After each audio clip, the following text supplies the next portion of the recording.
Hello everyone, today we will discuss about the linkage. आज की video में हम डिस्कस करने वाले हैं बहुत ही इंपॉर्टेंट टॉपिक है लिंकेज। लिंकेज को हमने दो वीडियो में कवर किया है। फर्स्ट वीडियो में हम लिंकेज क्या होता है और उससे रिलेटेड क्रॉस समझाएंगे एंड सेकंड वीडियो में हम आपको बताएंगे लिंकेज, क्रॉसिंग ओवर और इंडिपेंडेंट असॉर्टमेंट के बीच में इंटर रिलेशन।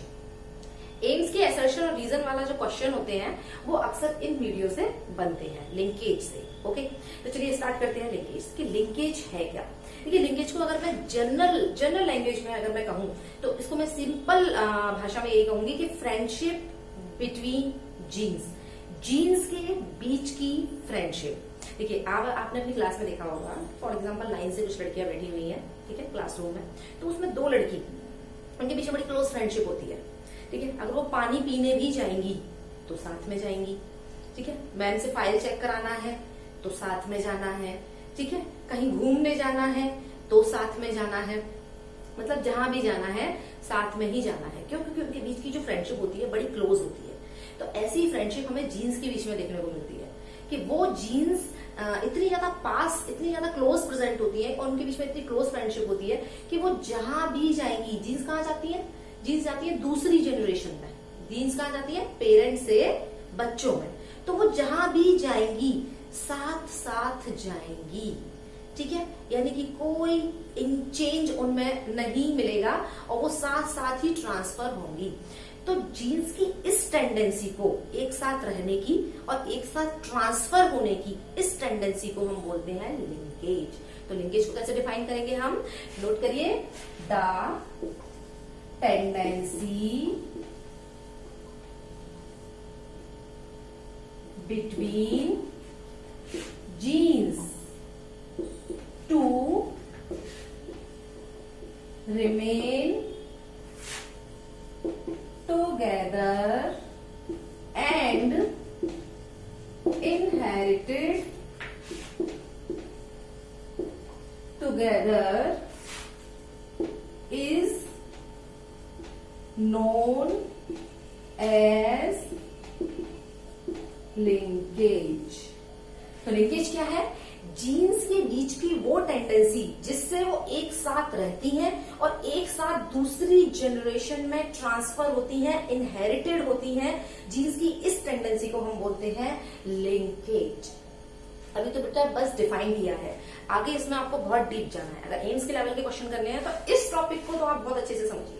ठीक है, क्योंकि 90% बच्चों का ये टॉपिक क्लियर नहीं होता और ये टॉपिक आपका जब भी क्लियर होगा जब आप दोनों वीडियो को देखेंगे। ओके, तो चलिए नोट कीजिए, स्क्रीनशॉट लीजिए इसका, उसके बाद मैं इसे आगे से बताती हूँ।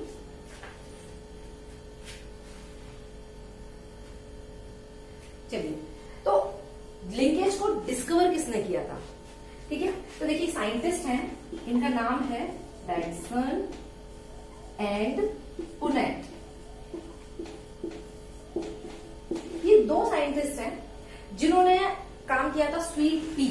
किस पर काम किया था? नाम याद कर लीजिए, स्वीट पी। इसका साइंटिफिक नेम क्या है स्वीट पी का? नोट करिए, लेथिरस ओडोरेटस, ये इसका साइंटिफिक नेम है। तो ये जो बैट्सन एंड पुनेट है, ये जब इस स्वीट पी पर यानी कि लेथिरस ओडोरेटस पर वर्क कर रहे थे तब इन्होंने लिंकेज को डिस्कवर किया। अब कैसे किया हम अभी आपको पूरा क्रॉस करके बताएंगे। Take the screenshot. ओके,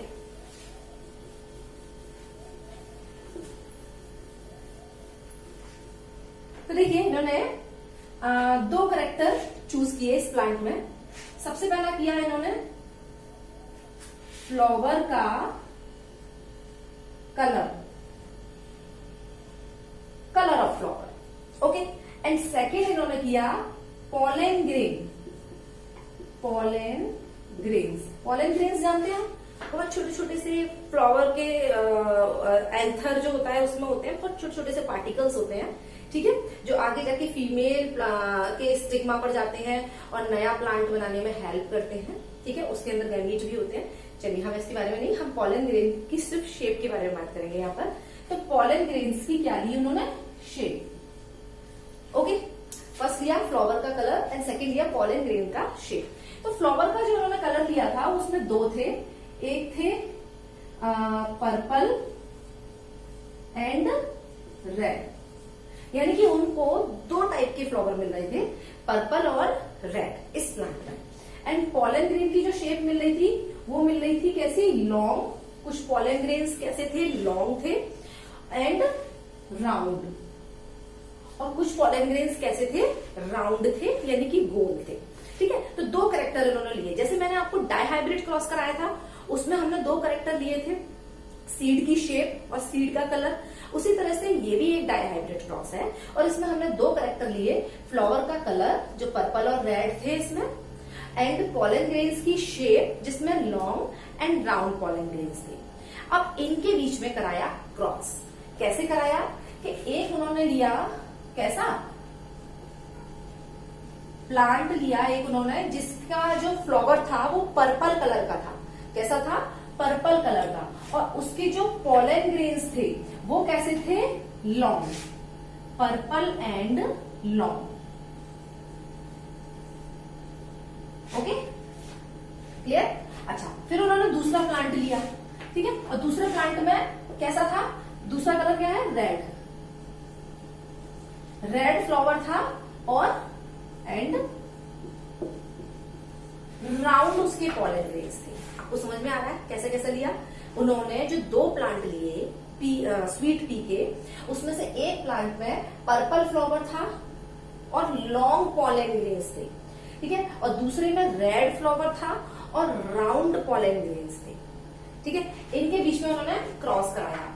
तो F1 जनरेशन में उन्होंने देखा कि सारे के सारे जो प्लांट थे वो कैसे आ रहे थे, पर्पल एंड लॉन्ग। कैसे आ रहे थे, पर्पल एंड लॉन्ग। तो कोई सरप्राइज वाली बात नहीं है भाई। जब हमने मेंडल का डाइहाइब्रिड क्रॉस किया था, ठीक है, और हमने सीड की शेप, सीड के कलर लिया था, तो उसमें भी F1 जनरेशन में जो भी डोमिनेंट था वो आता है।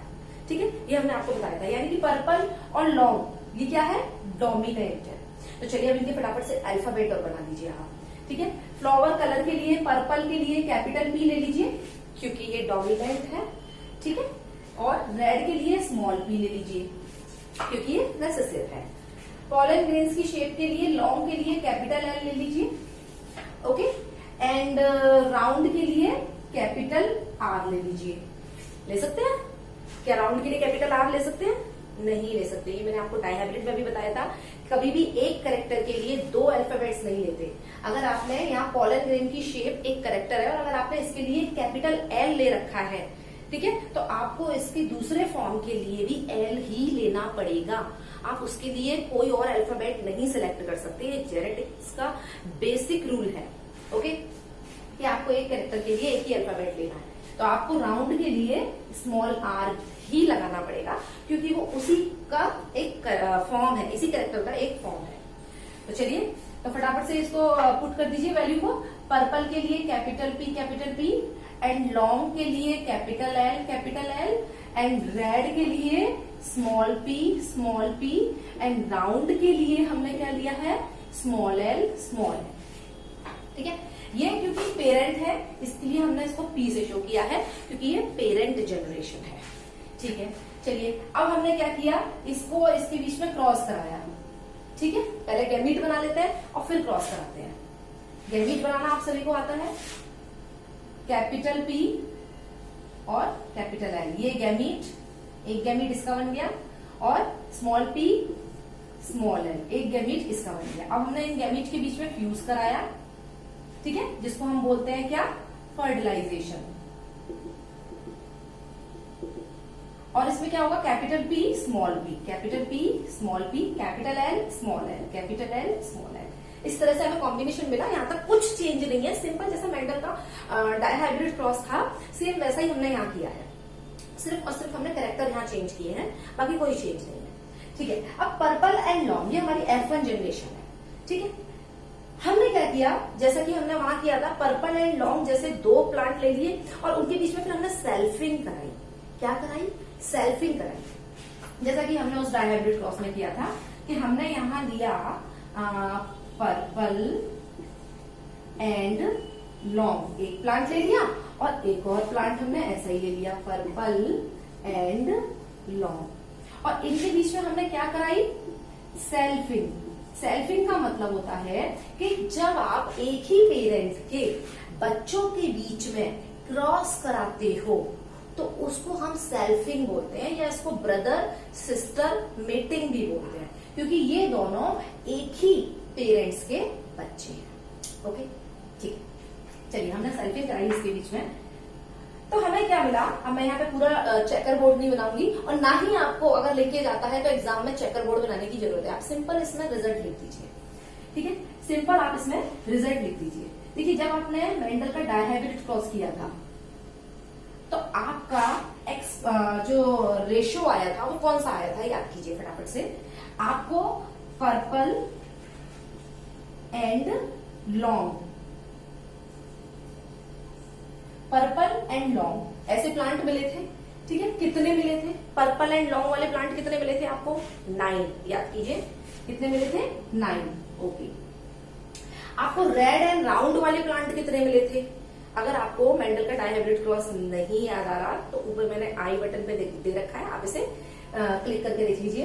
Red and round, red and round कितने मिले थे आपको, रेड एंड राउंड 1। अच्छा, आपको पर्पल एंड राउंड कितने मिले थे, पर्पल एंड राउंड 3। ओके, अच्छा, आपको रेड एंड लॉन्ग कितने मिले थे, रेड एंड लॉन्ग 3। ये रेशो आपका मेंडल का डायहाइब्रिड का था 9, 3, 3, 1।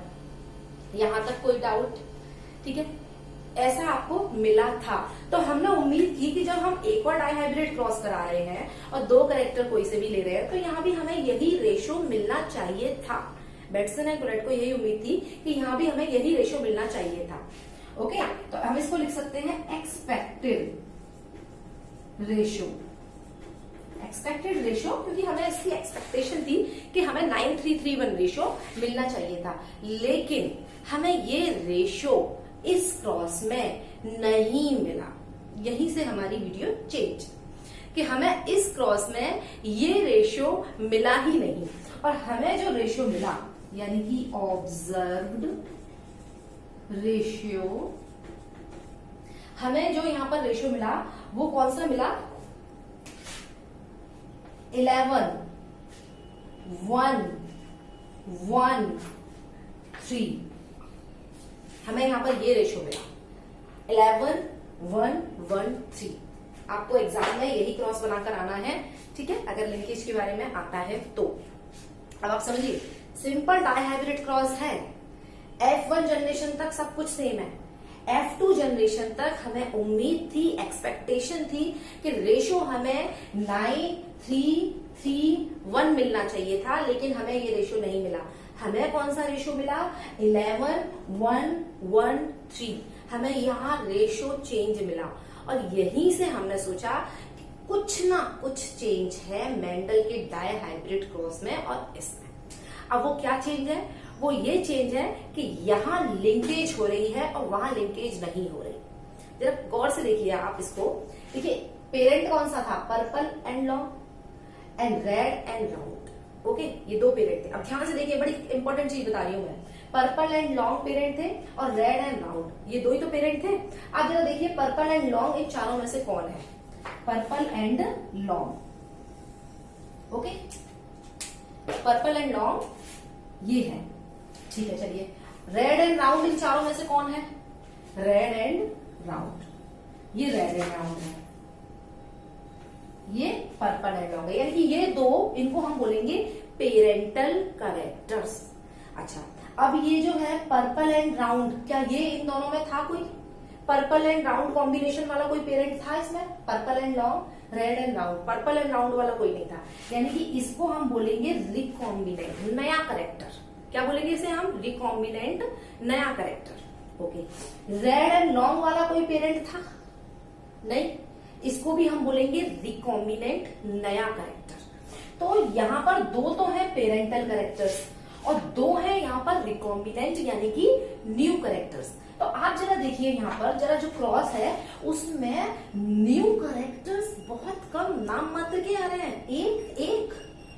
एक न्यू कैरेक्टर्स बहुत कम आ रहे हैं नाम मात्र के, सिर्फ एक और एक, ठीक है। और पेरेंटल कैरेक्टर्स कितने आ रहे हैं? 11 पेरेंटल कैरेक्टर्स आ रहे हैं 11 और 3।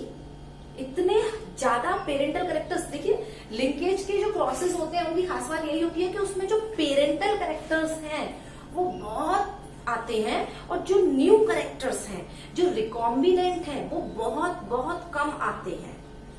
ऐसा क्यों हो रहा है? क्यों इतने ज्यादा पेरेंटल कैरेक्टर्स आ रहे हैं और न्यू कैरेक्टर्स इतने कम आ रहे हैं? ये लिंकेज की वजह से कि ये जो जीन्स है पर्पल एंड लॉन्ग वाली ये अलग नहीं हो रही है, ये एक साथ जनरेशन में ट्रांसफर हो रही है।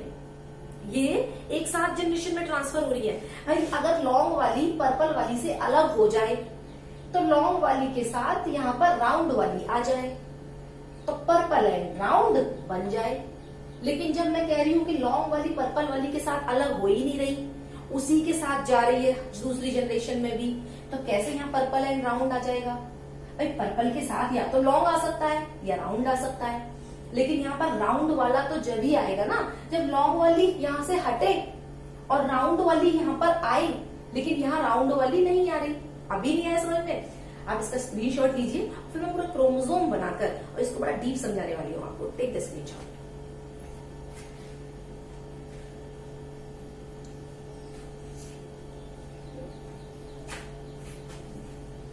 ओके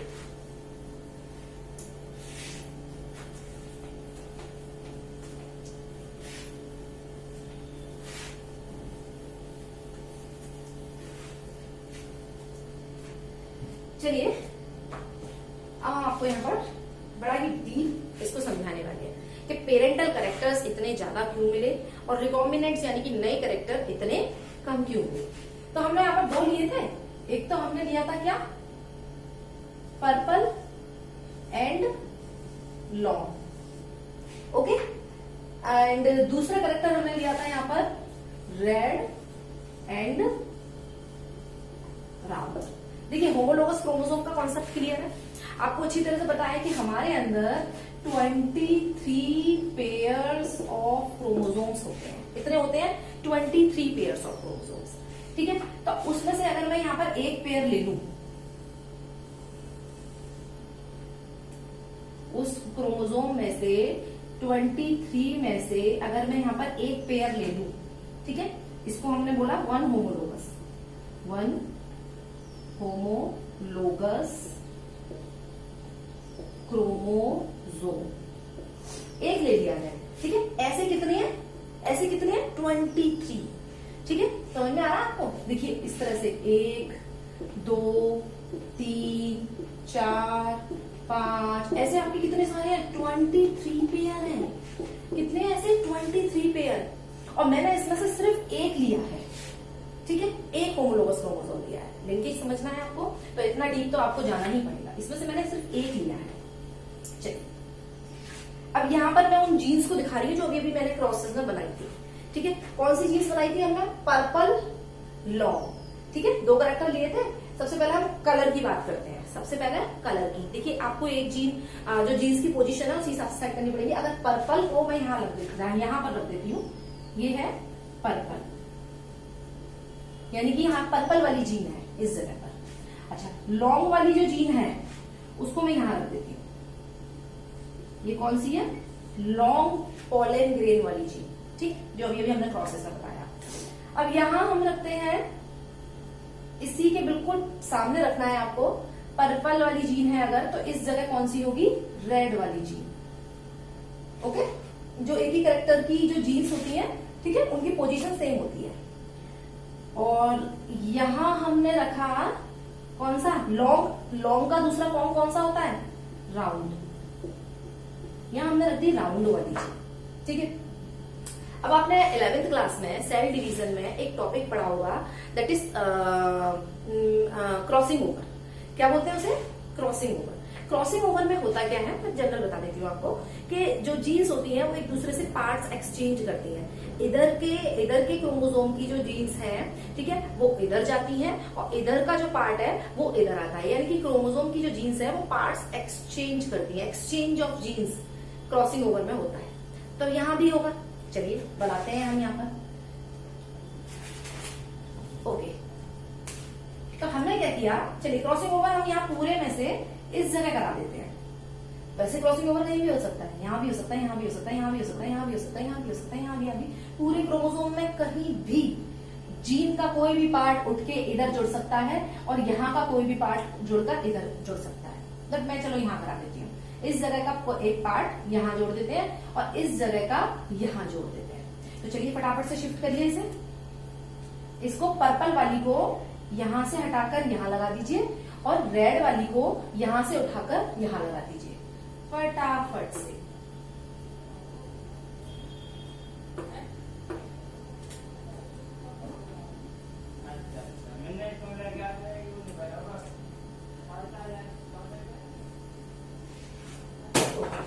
यहाँ हमारी कौन सी थी पहले, पर्पल वाली थी ना पहले, बट इधर का पार्ट इधर चला गया और उधर का पार्ट इधर आ गया। तो यहाँ कौन सी आ गई है, रेड वाली। ओके, और यहाँ कौन सी थी हमारी, रेड वाली थी, लेकिन यहाँ का पार्ट इधर चला गया तो यहाँ आ गई हमारी पर्पल वाली चीज। ओके, अब ध्यान से समझना है इसे, बहुत ध्यान से, कि आपका जो पहला ये क्रोमोसोम था इसमें क्या फॉर्म बन रहा था। इसमें पहले पर्पल वाली थी ना, यहाँ पर पर्पल वाली और पर्पल और लॉन्ग, ये कॉम्बिनेशन बनना था पहले। कौन सा बनना था, पर्पल एंड लॉन्ग। लेकिन पर्पल वाली जीन के इधर जाने की वजह से, क्रॉसिंग ओवर हो गया और वो इधर ट्रांसफर हो गई। इधर जाने की वजह से अब यहाँ कॉम्बिनेशन चेंज है। अब यहाँ बन रहा है रेड एंड लॉन्ग।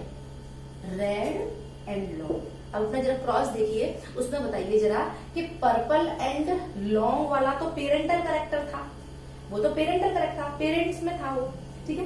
लेकिन रेड एंड लॉन्ग ये तो नया कैरेक्टर था, यानी कि आपने देखा ये नया कैरेक्टर कैसे बना, ठीक है। अभी मैंने यहाँ लिंकेज शो नहीं किया है, अभी तो मैं आपको बता रही हूँ कि कैसे होता है।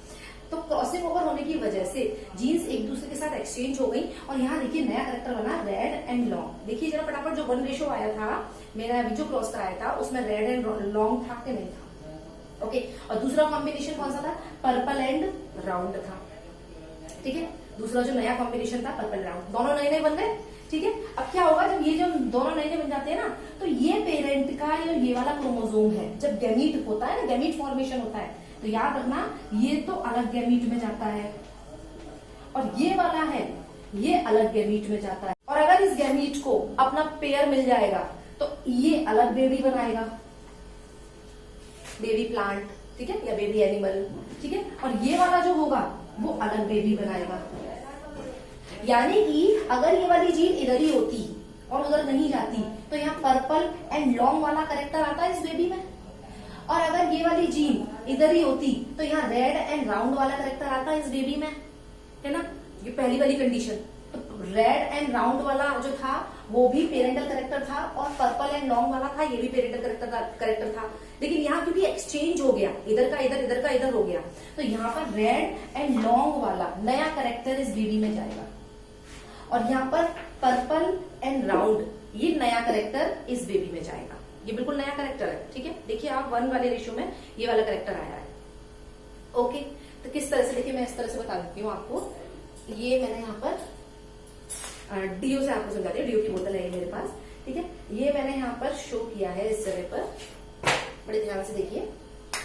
ये क्या है, ये पर्पल वाली जीन है, ठीक है, पेरेंटल कैरेक्टर्स, और ये लॉन्ग, पर्पल एंड लॉन्ग। ये कौन सी है, स्मॉल पी किसके लिए था हमारा, स्मॉल पी था हमारा रेड के लिए। नोट कर लीजिए, वो क्रॉस भी साथ में देखते जाइए। स्मॉल पी था हमारा रेड के लिए और ये कौन सी हो गई यहाँ पर, राउंड वाली, ठीक है, राउंड। दोनों पेरेंटल कैरेक्टर्स थी, ठीक है। तो अगर इनके बीच में क्रॉसिंग ओवर नहीं हुई होती, ठीक है, तो ये जाता अलग गैमीट में और ये वाला जाता अलग गैमीट में। इससे अलग बेबी बनता, इससे अलग बेबी बनता। तो इससे जो बेबी बनता उसका कैरेक्टर कैसा होता, पर्पल एंड लॉन्ग, यानी कि पेरेंटल कैरेक्टर्स, जो आपके 11 के रेशो में आता, ठीक है। और इससे कौन सा बनता, रेड एंड राउंड, ठीक है, ठीक है। लेकिन हुआ क्या, लेकिन यहाँ पर जीन्स एक्सचेंज हो गई। इधर की जो जीन है वो तो इधर आ गई, ठीक है, इसको मैं यहाँ शो करती हूँ, और इधर की जो जीन है वो इधर आ गई। अब यहाँ कॉम्बिनेशन चेंज हो गया। अब यहाँ हो गया, कैसा हो गया, यहाँ पर रेड, स्मॉल पी है ये, रेड एंड लॉन्ग। और यहाँ कौन सा हो गया, यहाँ पर हो गया आपका पर्पल एंड राउंड, नया करेक्टर। अब ये अलग बेबी में जाएगा, अलग गैमीट में जाएगा, ये अलग गैमीट में जाएगा, इससे अलग बेबी बनेगा, इससे अलग बेबी बनेगा। यानी कि एक्सचेंज होने के बाद अब जो बेबी बनेगा वो नए कैरेक्टर वाला होगा। तो इतना आपको समझ में आया, ठीक है। ये है हमारा इंडिपेंडेंट असॉर्टमेंट जो मेंडल ने डायहाइब्रिड समझाया था, बताया था। ये अभी उसका केस है। अभी मैंने आपको लिंकेज का केस तो बताया ही नहीं है। इसका स्क्रीनशॉट लो, फिर मैं लिंकेज का केस और बताती हूँ आपको।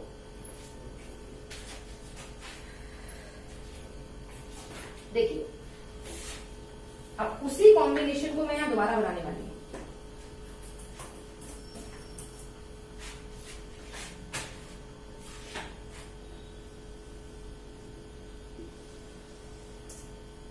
कौन सी थी यहां पर जीन, पर्पल। यहां कौन सी जीन थी, रेड।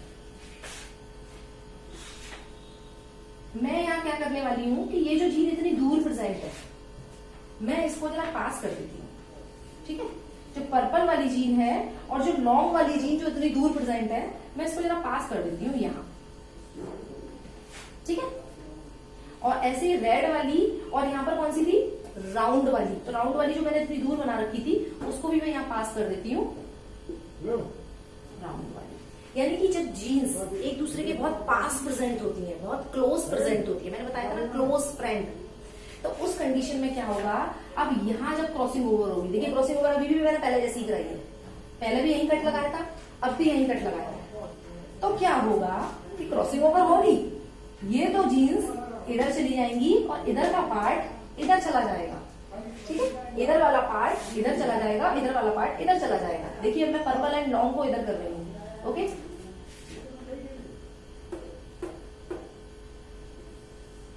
ये है पर्पल एंड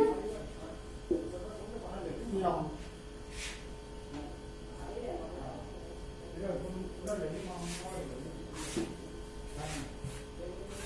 एंड ये है हमारा रेड एंड राउंड, ओके। मैंने सिर्फ जीन्स को बहुत पास कर दिया है। इसकी वजह से क्या होगा, दोनों की दोनों जीन्स जो कि पहले एक यहाँ थी और एक यहाँ थी, और एक इधर चली गई थी, तो दूसरी उससे बिछड़ गई थी, दूसरी उससे बिछड़ गई थी। लेकिन यहाँ क्या होगा कि दोनों की दोनों जीन्स अब एक साथ गई है, पर्पल एंड लॉन्ग, ये एक दूसरे से बिछड़ नहीं पाई, अलग नहीं हो पाई, ठीक है। और रेड एंड राउंड जो कि यहाँ और यहाँ थी उसको मैंने पास पास कर दिया, और रेड एंड राउंड यहाँ आ गई, ये भी एक दूसरे से अलग नहीं हो पाई। तो जब जीन्स एक दूसरे के बहुत क्लोज प्रेजेंट होती हैं, बहुत पास पास प्रेजेंट होती हैं, तो क्या होता है कि क्रॉसिंग ओवर जब होती है तो वो दोनों जीन्स भी एक साथ ही रहती हैं, वो अलग नहीं हो पाती, ठीक है। अगर वो दूर दूर होती है तो वो अलग हो जाती है, बट अगर वो पास पास प्रेजेंट है तो वो अलग नहीं हो पाती। और अब आपको मैंने बताया था ये अलग गैमीट में जाएगा और ये अलग गैमीट में जाएगा, ये अलग बेबी बनाएगा, है ना, और ये अलग बेबी बनाएगा। यानी कि इस बेबी में ये दोनों जीन्स एक साथ ही मिलेंगी, पर्पल एंड लॉन्ग, और इस वाले बेबी प्लांट में ये दोनों जीन्स एक साथ मिलेंगी, रेड एंड राउंड। तो आपको समझ में आ रहा है, जब जीन्स दूर दूर प्रेजेंट थी, कॉन्सेप्ट समझिए, जब जीन्स एक दूसरे से दूर दूर प्रेजेंट थी तो वो क्रॉसिंग ओवर की वजह से अलग हो रही थी और नया कॉम्बिनेशन आ रहा था। ये बात हुई इंडिपेंडेंट असॉर्टमेंट की। लेकिन लिंकेज के केसेस में जीन्स बहुत ज्यादा पास प्रेजेंट होती हैं, बहुत ही क्लोज प्रेजेंट होती हैं, ठीक है, और उनके बीच में क्रॉसिंग ओवर नहीं हो पाती। क्रॉसिंग ओवर में होती है, दूसरी जगह पर होती है, बट उनके बीच में नहीं हो पाती है, वो एक साथ ट्रांसफर होती है। तो this tendency of genes to remain together and to inherit it together, एक साथ रहने की और एक साथ ट्रांसफर होने की ये जो टेंडेंसी है, इसको हम बोलते हैं क्या, लिंकेज। तो आई होप आपको लिंकेज वाला जो टॉपिक है वो बहुत अच्छे से समझ में आया होगा। ठीक है, अगर आपको हमारी वीडियो अच्छी लगी तो इसे लाइक कीजिए, शेयर कीजिए और कमेंट बॉक्स में हमें कमेंट करके जरूर बताइए आपको हमारी वीडियो कैसी लगी। नेक्स्ट वीडियो में हम लिंकेज, इंडिपेंडेंट असॉर्टमेंट और क्रॉसिंग ओवर के बीच में इंटर रिलेशन पढ़ेंगे।